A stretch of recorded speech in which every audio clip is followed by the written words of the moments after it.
할렐루야. 고백합시다. 두려워하라. 그러나 두려워하지 말라. 두려워하라. 그러나 두려워하지 말라. 자, 오늘 예수님은 본문에서 제자들에게 겉과 속이 다른 것을 경고하고 계십니다.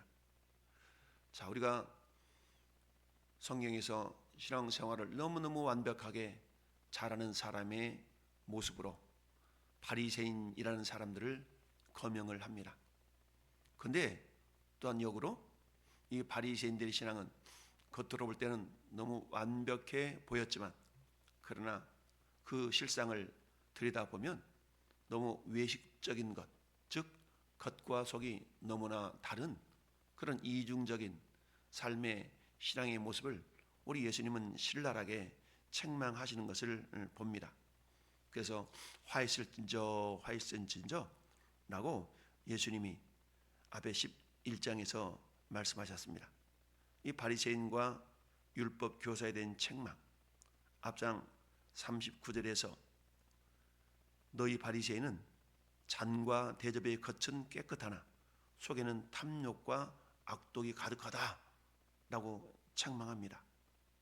뿐만 아니라 박하와 운양과 채소의 모든 11조는 들이되 공의와 하나님에 대한 사랑은 버렸다 라고 말하면서 책망을 하시는 것을 보았습니다.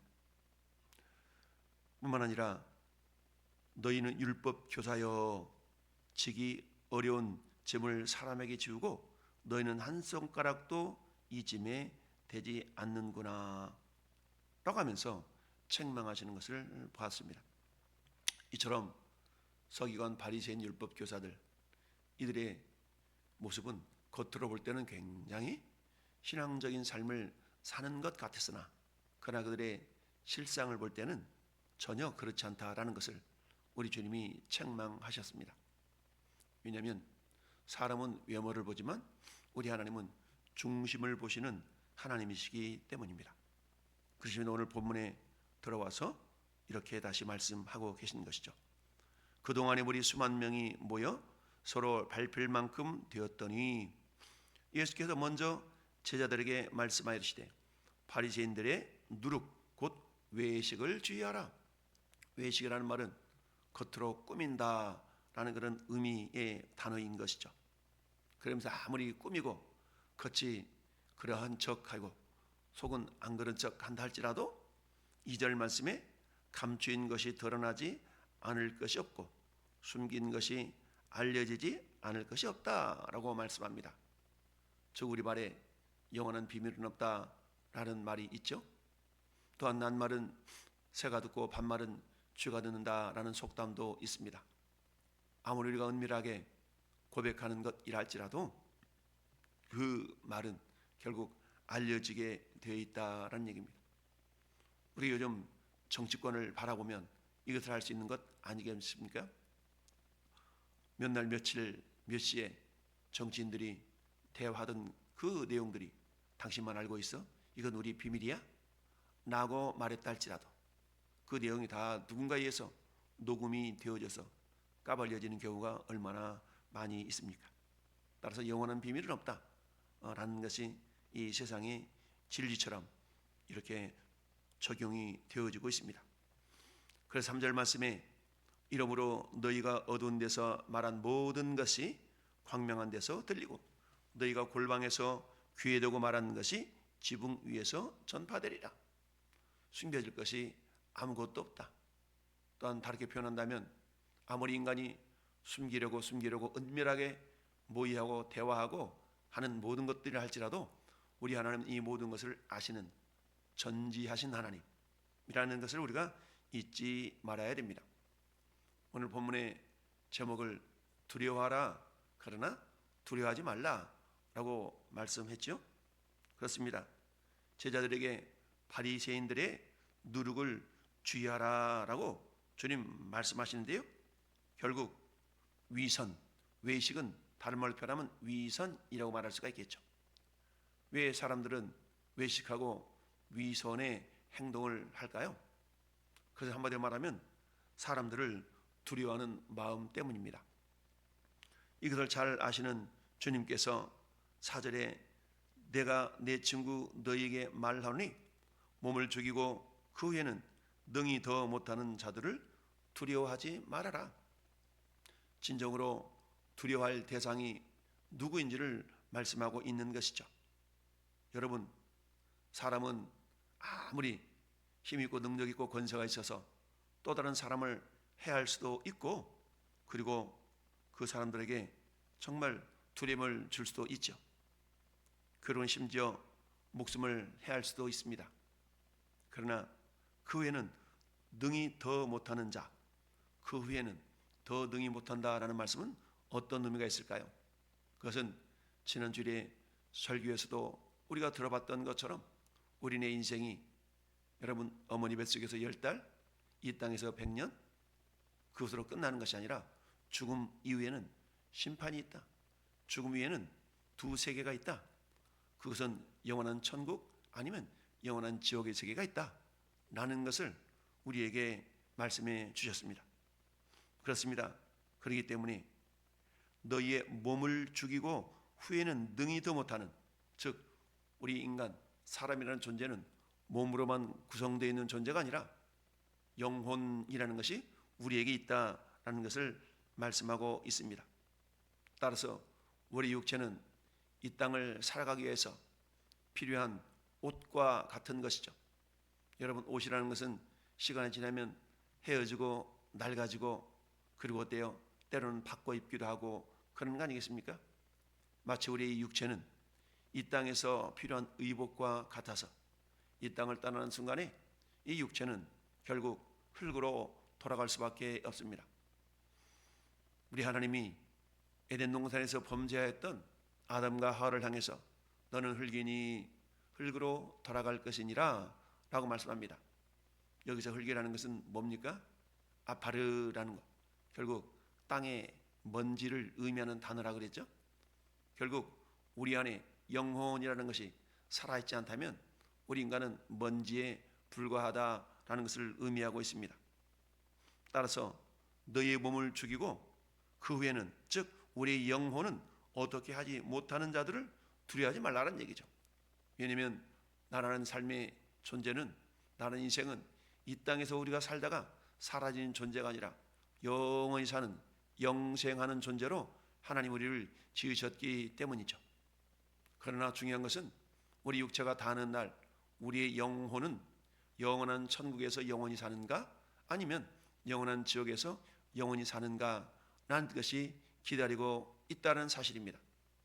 근데 우리가 익히 알고 있는 것처럼 우리 육체는 흙으로 돌아가지만 우리 영혼은 또 다른 몸을 입고 부활의 영광에 이르게 된다라는 사실입니다.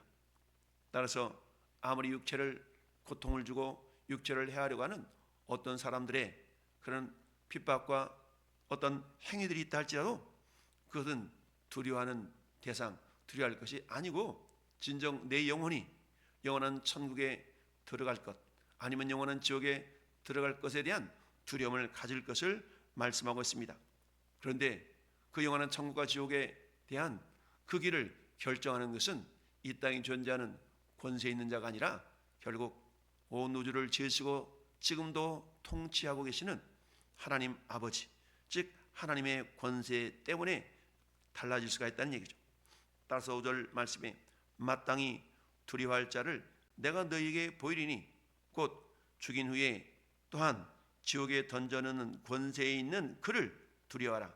권세 있는 그가 누굽니까? 하나님 아버지 아니시겠습니까? 내가 참으로 너희에게 이르노니 그를 두려워하라 라는 얘기입니다.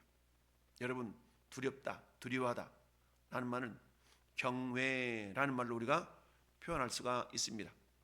경외라는 말은 두렵고 떨리는 마음으로 섬기는 것을 경외라고 말씀하죠. 우리는 하나님을 경외하는 자가 되어져야 됩니다.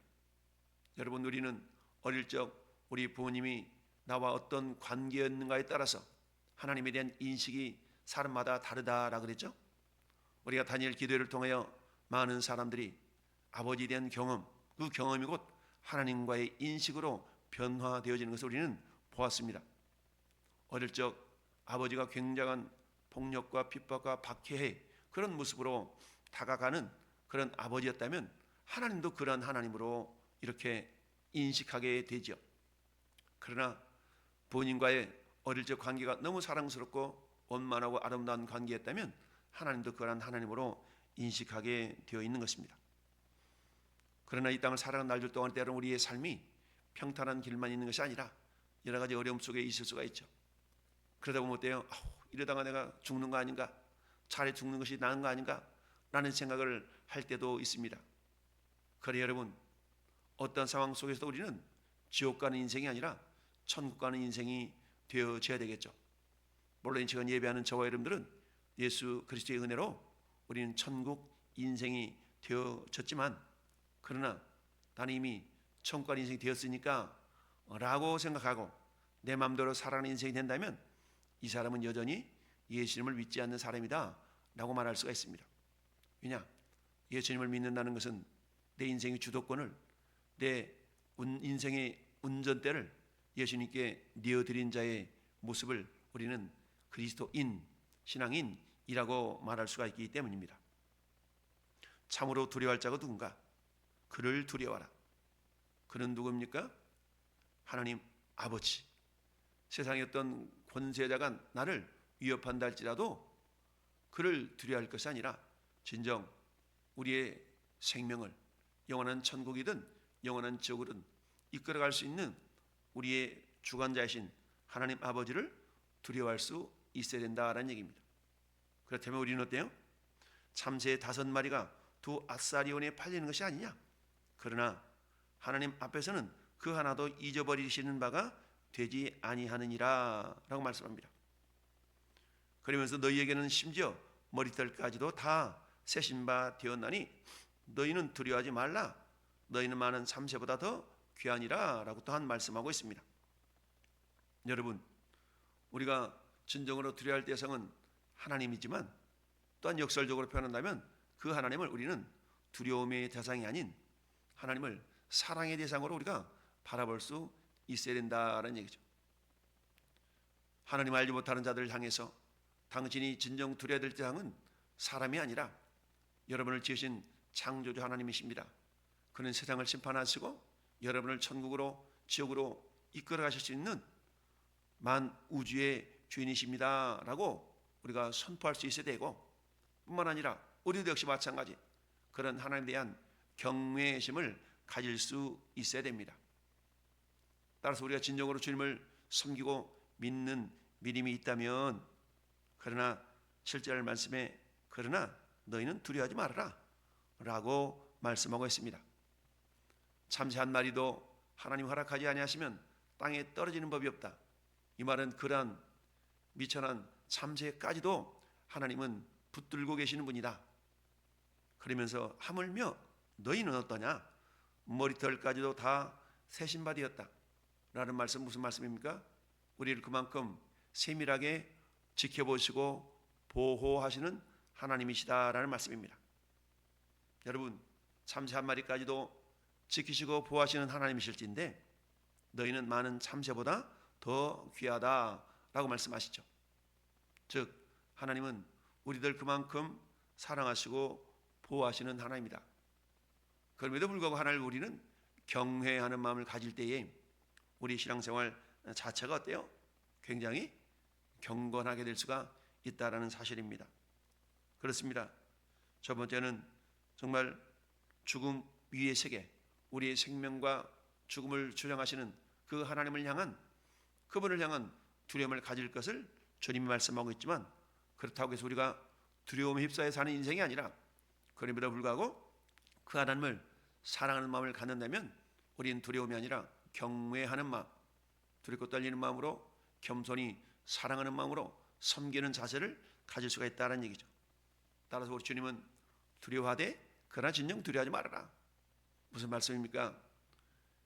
목숨을, 영원한 생명을 주지 못하는 인간을 두려워하지 말고 진정 우리 생명을 주관하신 하나님을 두려워하되, 그러나 그는 마냥 두려워하는 존재가 아니라 사랑의 대상이기 때문에 또한 우리 역설적으로 그 하나님을 두려운 마음이 있지만 그러나 사랑하는 마음으로 그 두려움을 이겨낼 수가 있어야 되죠. 따라서 두 번째 우리 주님은 말씀하기를 8절에 내가 또한 너희에게 말하노니 누구든지 사람 앞에서 나를 시인하면 인자도 하나님의 사자들 앞에서 그를 시인할 것이요 라고 말씀합니다. 즉 주님이 두 번째 말씀하시는 것은 뭡니까? 예수님을 부끄러워하지 말아야 된다는 얘기입니다.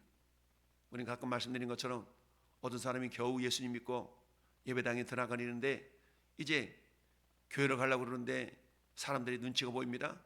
그래서 신문지에 둘둘 성경책을 말아서 어깨에 끼고 겨드랑이에 끼고 예배당에 갑니다. 어디가? 그냥 어디 저기 좀 갔다 와. 우리 이렇게 신앙생활을 시작할 수도 있죠. 그러나 그것은 잠깐에 머물러야 되지. 내가 예수님을 믿고 나를 구원하신 그 하나님의 은혜를 우리가 알았음에도 불구하고 마냥 그런 모습으로 신앙생활을 한다면 그것은 결코 하나님을 기쁘시게 하는 자가 아니다 라고 말씀할 수가 있습니다. 그것은 자칫 9절 말씀처럼 사람 앞에서 나를 부인하는 자의 삶을 살아가는 자가 될 수가 있다는 얘기죠. 여러분 주님은 우리에게 말씀합니다. 마태복음 5장에 너희는 세상의 소금이요 세상의 빛이다 라고 말씀합니다. 빛이라는 것은 여러분 자그마한 틈새만 있어도 그것으로 삐져나올 수가 있는 것이 빛 아니겠습니까? 따라 성경 말씀합니다. 너는 세상의 빛이니 너는 등불과 같아서 그 등불을 등경 위에 두지 말 아래 듣는 자가 아니다 라고 말씀합니다. 여러분 저는 여러분들을 통해 하나님은 당신의 영광을 드러내기를 원하십니다. 영광이라는 것은 하나님의 하나님 되심을 드러내는 것이죠. 여러분들과 거울을 바라보면 거울 속에 비춰진 내 모습 있는 그대로 보여지죠. 따라서 거울은 우리를 드러내는 우리의 영광을 드러낸다라고 말할 수가 있습니다.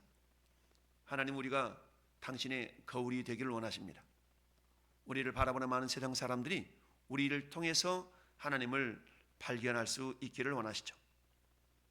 이를 위해서 주님은 오늘 8절 말씀하시는 것처럼 누구든지 사람 앞에서 나를 시인하면 인자도 하나님의 사자들 앞에서 그를 시인할 것이다 라고 말씀하고 있습니다.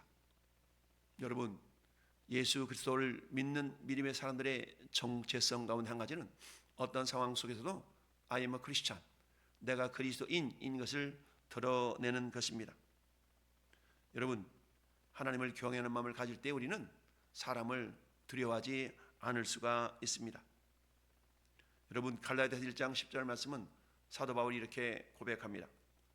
이제 내가 사람들을 좋게 하랴 하나님께 좋게 하랴 사람들에게 기쁨을 구하랴 내가 지금까지 사람들의 기쁨을 구하였었다라면 나는 그리스도 종이 아니었을 것이다 라고 말씀합니다. 오늘 한 날도 우리 주님 우리에게 말씀합니다.